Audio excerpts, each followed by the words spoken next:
we are going to learn change the voice. आपण change the voice पाहत आहोत. याच्यावरचे video 2-3 झाले आहेत. त्यामध्ये आपण change the voice वेगवेगळा टाइप घेतला आहे. आज आपल्याला असा टाइप घ्यायचा आहे की कुठल्या एसनो टाइप क्वेश्चन असतात. क्वेश्चनचा change the voice कसा करायचा? एखादा सेंटेन्स आहे पण ते कसं आहे? क्वेश्चन आहे तो. एक प्रकारचा प्रश्न आहे. ते प्रश्नार्थक वाक्याचा change the voice कसा करायचा हे आज आपण शिकणार आहोत. चला बघूया. फर्स्ट एक एग्जांपल घेते. Have you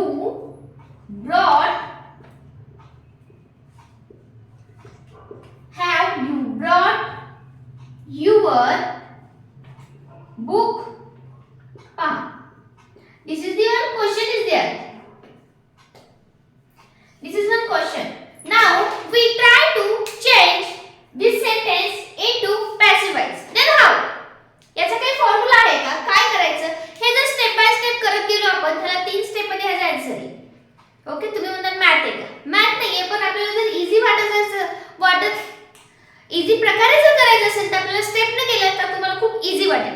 otherwise direct final step कशी आणायची ते सुद्धा सांगणार आहे, पण त्यासाठी तुम्हाला मॅक्सिमम प्रॅक्टिस लागेल. चला वेळ न घालता पाहूया याचा चेंज द व्हॉइस किंवा याला जो की ऍक्टिव्ह व्हॉइस आहे त्याला पॅसिव्ह व्हॉइस मध्ये कसं करायचं. सेंटेन्सला काय करायचं? Have you brought your book. हे जे काही क्वेश्चन आहे हे काय क्वेश्चन आहे, एक प्रश्नार्थक वाक्य आहे. याला आपण काय करूया? पहिल्यांदा विधानार्थी वाक्यात चेंज करूया. मग कसं करायचं? हे क्वेश्चन कसं तयार झाला? हेल्पिंग वर्ब यू क्वेश्चन तयार झाला. मग आपण याला मागे टाकूया आणि मग आपलं काय होणार आहे? विधान तयार होणार. यू हॅव ब्रॉट, बाकी सेंटेन्स ॲज इट इज. याला म्हणायचे विधानार्थी वाक्य. Okay, you have brought your book. याला काय दिलं? फक्त हेल्पिंग वर्ब इथे घातलं सेकंडला आणि एक विधानार्थी सेंटेन्स तयार करून घेतलं. आता काय करायचं? आता याचा आपल्याला हेल्पिंग याचा आपल्याला पॅसिव्हाइज करता येईल. हे काय झालं? विधान तयार केलं आपण. आता याचा आपल्याला पॅसिव्हाइज चेंज करता येतो का? याचा आपल्याला पॅसिव्हाइज चेंज करता येतो. You have brought your book. Your book एक आहे has been brought by you. Okay, चला आता याचा पॅसिव्हाइज बदलायचा. याचा नाही बदलायचा. याचा जे काय आपण याच्यात बदल काय केला? हे जे क्वेश्चन होतं याचा आपण विधानार्थी सेंटेन्स बनवलेले, विधान तयार केलेले, सिंपल सेंटेन्स. याचा आता काय करूया? पॅसिव्हाइज चेंज करूया. आपण कसं करतो? पहिल्यांदा ऑब्जेक्ट घेतो. Your book. Your book. Okay, your book. आता हॅव आहे. इथे काय आहे? हॅव. पण आपल्या इथे बुक आले म्हणजे आपल्याला हॅज घ्यावं लागणार. एकच आहे आपलं बुक, बुक्स नाहीये. म्हणून हॅज घेतलं मी. हॅव का नाही घेतलं याचं रिझन सांगते. Your book has brought it already V3 आहे म्हणून मी बीन काय घेतलं? बीन. परत काय घेणार? वर्बचा थर्ड फॉर्म ब्रॉट बाय न सब्जेक्ट जोडायचा यू. कारण याचा व्हॉइस कसा चेंज करायचा हे तुम्हाला लास्ट व्हिडिओमध्ये शिकवलेलं आहे. याचा व्हॉइस असं जर सेंटेन्स असेल याचा व्हॉइस कसा चेंज करायचा मी याचं तुम्हाला जरी कोणी पाहिला नसेल तर त्याची लिंक मी आय बटनवर दिलेली आहे. तिथे तुम्ही टच केलं तर डायरेक्ट तुम्हाला तो व्हिडिओ पाहायला मिळून जाईल. मग तुम्हाला याच्यामध्ये बीन काय घेतलं, हॅज काय घेतलं, ब्रॉट काय हे सगळं तुम्हाला तिथे समजून येईल. तरी पाहिजे असेल तर सांगते इथं ऑब्जेक्ट घेतला, बुक एक आहे म्हणून हॅज घेतला, थर्ड फॉर्म मध्ये म्हणून बीन घेतला, ब्रॉटला ब्रॉट बाय न सब्जेक्ट जोडला. इथे पण आता हा झाला पॅसिव्ह व्हॉइस. हे काय केलं आपण? Passive voice. आता काय करायचं? सरळ इथं पाहायचं की याचं कोण आहे? हेल्पिंग वर्ब हॅज आहे. ओके, मग हॅजला आधी घ्यायचं. हॅज काय केलं मी? इथे कसं आहे? मी हॅवला पुढे घेऊन क्वेश्चन तयार केला होता. तर आता ह्याला क्वेश्चन तयार करते. Has your book. हे आहे ते your book. Has your book. आता काय करणार? हॅज घेतलं, परत your book been brought by you. झालं. याचा डायरेक्ट आन्सर आलं हे. म्हणजे 2 स्टेप आहेत आपल्याला. आधी त्याचं विधान तयार करायचं. विधान तयार केल्यावर तुम्हाला विधान जे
class. Does he want a book. Question आहे. ह्याला आपण कसं करतोय? He does want a book असं म्हणू शकतो. ह्यालाच क्वेश्चन केले. Does he wants a book. आता हे विधान तयार करायचं. इथे काय डज आहे? डज आहे म्हणजे आपला यस किंवा येस प्रत्यय असणार. हे लक्षात घ्यायचं पहिल्यांदा. मग मी इथे काय करणार? He wants a book. पहा किती सोपं केलंय. विधान कसं तयार केलं? म्हणजे सिंपल सेंटेन्स कसं तयार केलं? सिंपल सेंटेन्स नाही तर डज आहे म्हणून वर्बला यस किंवा येस प्रत्यय लागतं. मग इथे वॉन्ट आहे, ह्याला येस लागत नाही, ह्याला येसच लागतं म्हणून मी येस लावलं. ही वॉन्ट अ बुक झालं विधान तयार. आता याचा पॅसिव्ह वॉइस सगळ्यालाच येतो कारण आपण तेवढी प्रॅक्टिस केलेली आहे. आता याचा पॅसिव्ह वॉइस बदलायचं असेल तर कसं होणार आहे? A book. A book yes आहे म्हणजे हा कुठला टेन्स आहे? प्रेझेंट टेन्स आहे म्हणून इज घेतलं. इज वॉन्टेड कारण आपण जेव्हा पॅसिव्ह वॉइस चेंज करतो तेव्हा वर्ब कुठल्या फॉर्म मध्ये घेतो? विथ री. वॉन्टेड बाय ला काय जोडा? सब्जेक्ट जोडा. बाय हिचं काय होणार आहे? हिम. ओके झाला. आपल्याला जे सेंटेन्स सिंपल केलं त्याचा आपण चेंज वॉइस केला. देन आता काय करायचं? आता सिंपल आपण इज आहे का पुढे घेऊया. Is a book wanted by him. Question mark. बघा स्टेप बाय स्टेप केलं तर खूप इझी आहे. This is the answer of this question. म्हणजे कसा चेंज केला? डायरेक्ट तुम्हाला कसा चेंज करता येईल? इथे यस किंवा येस आहे म्हणजे डज उत्तर यस किंवा येस आहे. मग ह्याच्यावर सिंपल आहे.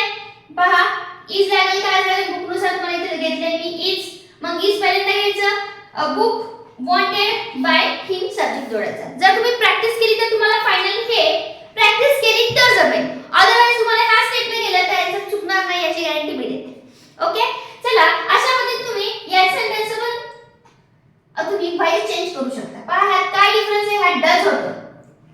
फर्स्ट सेंटेन्स मध्ये हॅव होतं. मग डज असेल तर आपण काय लॉजिक लावलं? येस किंवा येस असतं वर्बला हे लक्षात यायला पाहिजे. त्याच्यानुसार काय करायचं? आपण चेंजेस करत राहायचे. हॅवला तसं काही नव्हतं. हॅव आपण कसं घेतलं? ऑब्जेक्ट नुसार पण त्याचं कन्वर्जन हॅज मध्ये झाले. अशा पद्धतीने आपण या प्रकारचे जे काही विधान म्हणजे क्वेश्चन चे सेंटेन्स असतात किंवा क्वेश्चनच असतात त्या क्वेश्चनचं जर आपल्याला चेंज व्हाईस करायला सांगितलं तर या पद्धतीने करत चला. चला अजून एक सेंटेन्स घेते तुम्हाला. त्याच्यावर काही डाऊट असेल तर कमेंट मध्ये नक्की सांगा आणि काही तुमच्याकडे एक्झाम्पल असेल ते सुद्धा सांगा. I will try to solve all this type of question. Okay, now we will solve one example. आता आपण WH type question एक घेऊन पाहूया. त्याचं पण सेम तेच आहे. फक्त याच्यामध्ये काय असतं? Lengthy answer yes no type मध्ये काय असतं? जास्त डू डज डीड हे घेऊन वापरतात आणि त्याचं आन्सर पण येस नो मध्ये असतं. पण WH टाइप मध्ये थोडंसं डिस्क्रिप्शन असतं तर म्हणून त्याला WH टाइप म्हणले. मग WH टाइप क्वेश्चन जर घेतला तर त्याचा व्हाईस कसा चेंज करायचा? एक एक्झाम्पल घेते. सेम हीच पद्धत आहे. Just only why is does ते होतं त्या ठिकाणी काय येणार आहे? Why when where. Okay now we try to solve this type WH type of question. Why did she take why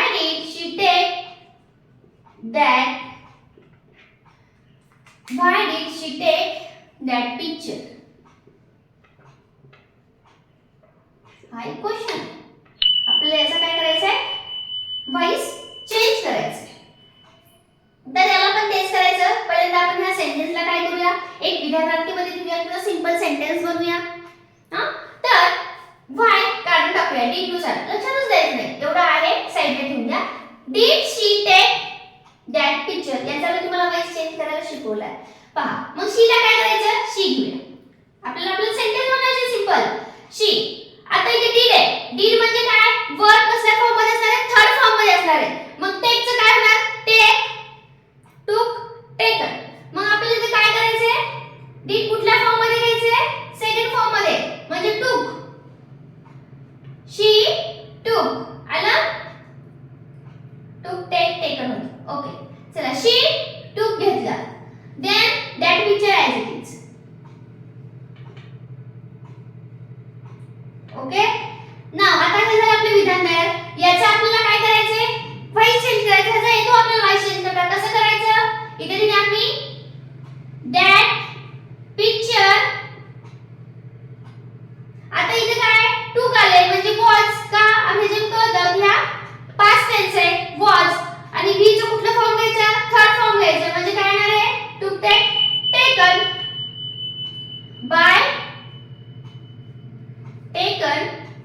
bye बायने काय करायचं आपल्याला कर्ता जोडायचं आहे शीचं काय होतं हर झालं याचं सेंटेन्स पॅसिव्ह वॉइस झालं तयार रेडी आहे ना पॅसिव्ह वॉइस आता आपल्याला काय करायचंय हे जे आपलं सेंटेन्स आहे याला काय करायचं हे व्हाय आहे का हे ॲज इट इज खाली आणायचं व्हाय आणि जे काही आपण पॅसिव्ह वॉइस चेंज केलं हे ह्याच्या पुढे घेऊन काढायचं ॲक्युरेट याचं घेऊन जातं हे कसा पॅसिव्ह वॉइस द्यायचा फक्त आपल्याला एकच करायचंय जे काही आपलं हेल्पिंग वर्ब आहे ते आपण काय घेतो क्वेश्चन तयार करताना पुढे घेतो मग तेच करायचं व्हाय वॉज इथे काय वॉज मग हे घेतलं इथं बाकीचे सेंटेन्स ॲज इट इज द्या that picture taken by her and lastला question mark in this way we try to solve like this question या पद्धतीने आपण प्रश्नार्थक वाक्याचा व्हॉइस कसा चेंज करायचा मग ते येस नो टाइप क्वेश्चन असो किंवा डब्ल्यूएच टाइप क्वेश्चन असो याचाही तुम्हाला सेम याच पद्धतीने वापर करायचा फक्त कुठला बदल करायचा हे तुम्हाला व्यवस्थित सांगितलेलं आहे वाटल्यास पॉज करत चला एखादं सेंटेन्स घ्या काय सांगते त्यानुसार चेंजेस करत चला आणि काही डाऊट असेल तर मला सांगत चला नोट डाऊन करत चला आणि लाईक करायला विसरला असाल शिकत तर ते पण करून घ्या व्हिडिओला मात्र लाईक शेअर सबस्क्राइब करायला विसरू नका जेणेकरून तुम्हाला मी जे नवीन व्हिडिओ टाकत चालते त्याचं नोटिफिकेशन येत राहील आणि आपण इंग्लिश मध्ये परफेक्ट बनत जाऊ ओके थँक्यू